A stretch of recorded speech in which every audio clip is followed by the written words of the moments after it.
तो दूसरा असाइनमेंट करते हैं अकाउंट डॉक्यूमेंट्स का। उसमें बताइए क्या लिखा हुआ है। Amount paid to Rajiv as tour advance कितना दिया गया है। थोड़ा इसे कायदे से समझिएगा कि पैसा राजीव को दिया गया है 2,000 रुपये टूर पे जाने के लिए। तो टूर का मतलब ये है कि ऑफिस पर्पज से टूर पे गया, एक्सपेंस होगा। तो क्या अभी एक्सपेंस हुआ है? अभी तो एडवांस में है, मतलब राजीव अभी टूर पे गया नहीं है। तो होता है ना, कंपनी में एम्प्लॉई है, उसको भेजना है कि दिल्ली चले जाओ 2 दिन के लिए, काम है कंपनी के काम से, तो पैसा तो खर्च होगा ना, जाने में, आने में, रहने में, खाने में।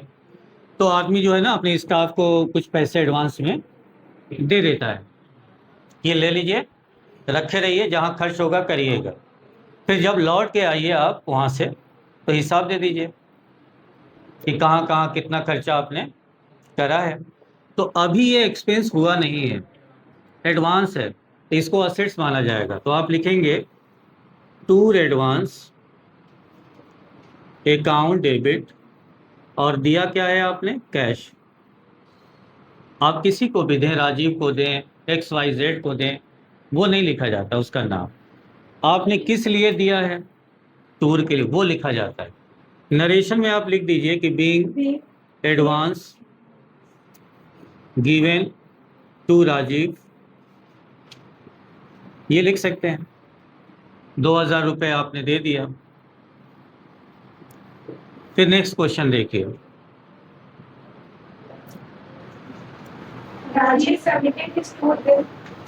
राजीव ने टूर बिल सबमिट किया,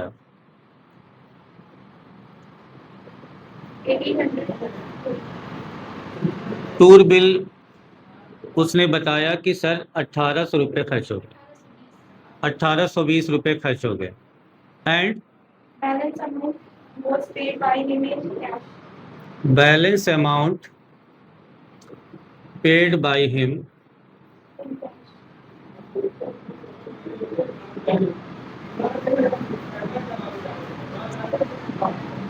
इस स्टेटमेंट से ये मालूम चल रहा है कि राजीव टूर से आ गया है, बिल जमा कर दिया। तो कितना खर्च हुआ है, तो उसको अब एक्सपेंस मानेंगे, लिखेंगे टूर बिल अकाउंट डेबिट, कितना, ये खर्चा है,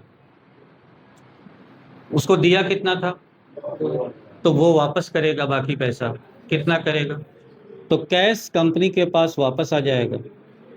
व्हाट कम्स इन डेबिट, कितना आ जाएगा, 180 वापस आ जाएगा। अब हमें कोई पैसा देना नहीं है, हम ऑलरेडी पहले ही तो उसको डेबिट किया था, तो उसको क्रेडिट कर देंगे तो एडजस्ट हो जाएगा। तो लिख देंगे टूर एडवांस अकाउंट, कितना, 2,000 रुपये। इससे होगा क्या कि टूर बिल डेबिट था 2,000 से, टूर बिल क्रेडिट हो गया 2,000 से, तो ये कैंसिल हो गया, मतलब खाता ही क्लोज हो गया। तो एक्चुअल में एक्सपेंस हुआ कितना, तो वही हो जाएगा, बाकी 180 वापस ही आ गया। तो यहाँ पे लिखेंगे कि tour bill submitted and balance paid. Next बताइए। SBI cheque, SBI cheque, bracket में चेक नंबर ठीक है, 134 हाँ हाँ, ठीक है, issued to AKG Private Limited। AKJ private limited, कितने का चेक है, 11,000 रुपये का चेक हमने दिया। हमने मतलब कंपनी ने दिया, किसको दिया, AKJ प्राइवेट। तो कंपनी किसी को चेक से पेमेंट कर रही है, तो जिसको करेगी पेमेंट उसको डेबिट किया जाएगा। जैसे हम राजीव या फिर विजय को पेमेंट करते हैं 10,000 चेक से, तो विजय को डेबिट करेंगे, जिसको चेक इशू करेंगे।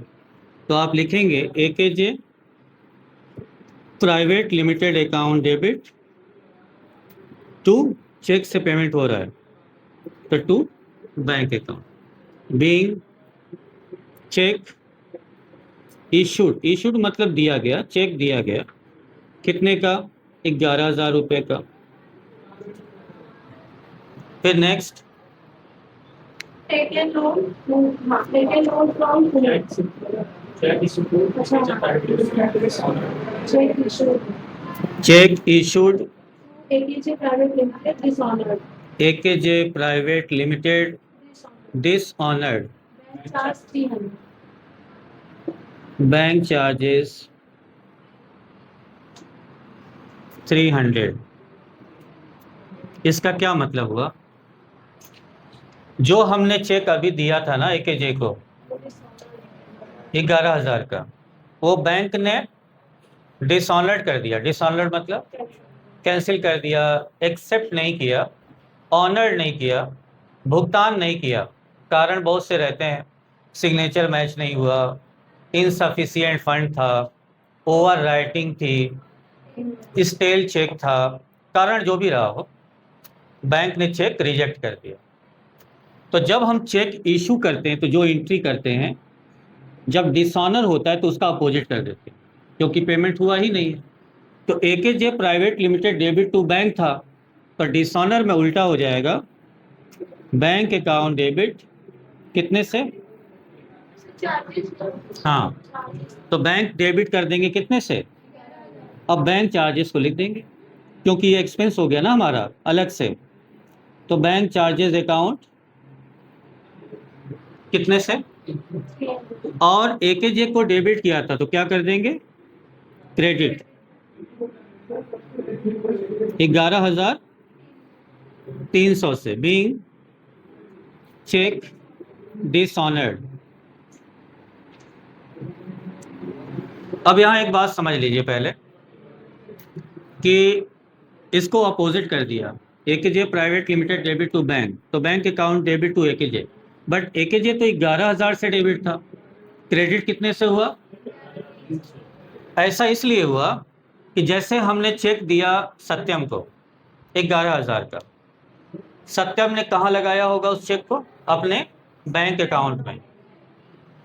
तो जब हमारे खाते से पेमेंट नहीं हुआ और बाउंस हो गया, तो बैंक उसका कुछ चार्ज ले लेता है कि हमने प्रोसेस किया, मेहनत करा,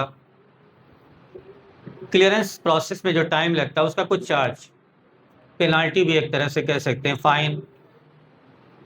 चेक बैंक का समय भी खराब हुआ, ट्रांजैक्शन भी नहीं हुआ, तो 300 रुपया किससे लिया जाएगा? भाई जो अपने खाते में चेक लगा रहा है उसी से तो लिया जाएगा, क्योंकि जो चेक दे रहा है वो तो यहाँ प्रेजेंट नहीं है ना, उसका खाता उसमें है और ये होता भी नहीं है।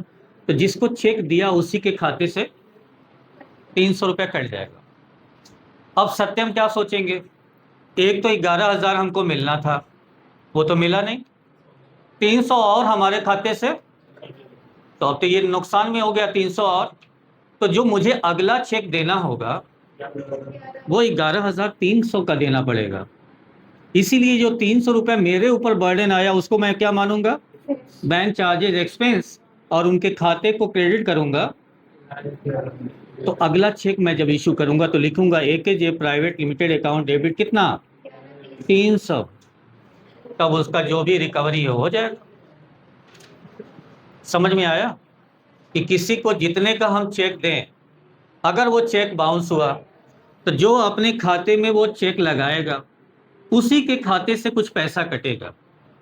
तो अगली बार जब हम उसे चेक देंगे तो उसकी भरपाई भी हमें ही करना पड़ेगा, तो उतना जोड़ के उसके खाते में फिर चेक हमें देना पड़ेगा, और जो एक्स्ट्रा देना पड़ेगा वो हमारे लिए एक्सपेंस हो जाएगा। नेक्स्ट क्या है? Taken loan from whom?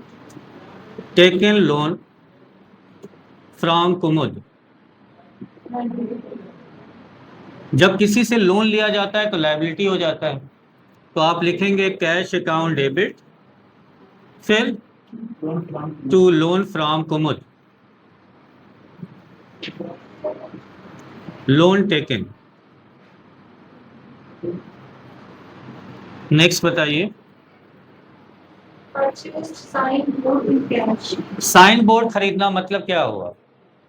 विज्ञापन मान लिया जाए, एडवर्टीजमेंट मान लिया जाए, क्योंकि शॉप के बाहर, बिजनेस के बाहर, कोचिंग के बाहर एक साइन बोर्ड लगा होता है पहचान के लिए, तो वो एक एडवर्टीजमेंट होता है।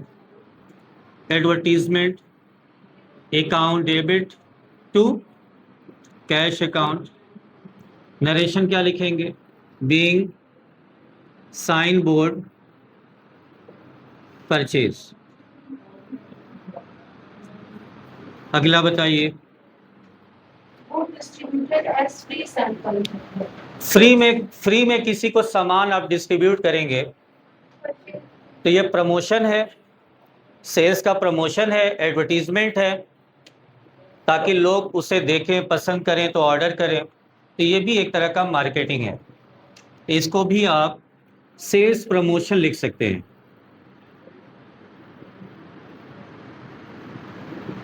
और दिया क्या आपने? Sample. गुड्स दिया ना, तो इससे परचेज क्रेडिट हो जाएगा। Being goods distributed as free sample. Next, Books purchased from Sanjay. Sanjay से सामान खरीदेंगे, सिंपल एंट्री है, purchase account debit to Sanjay. उधार खरीद रहे हैं, बीइंग गुड्स परचेज। कितने का? 10,000 का। फिर Amount paid to Sanjay in full is settlement. चौथा नंबर छोड़ दीजिएगा। हाँ,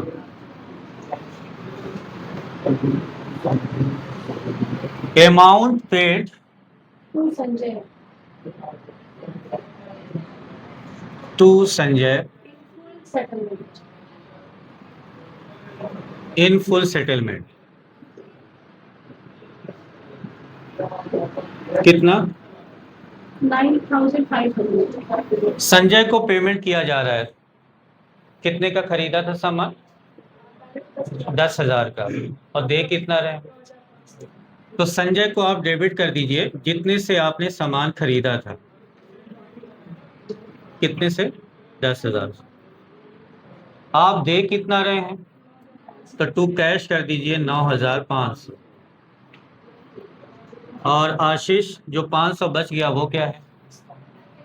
डिस्काउंट होता है ना कि 10,000 बाकी है, तो आपने कह दिया कि ठीक है 9,500 ही हमें आप दे दीजिए, आपका खाता बंद हो जाएगा।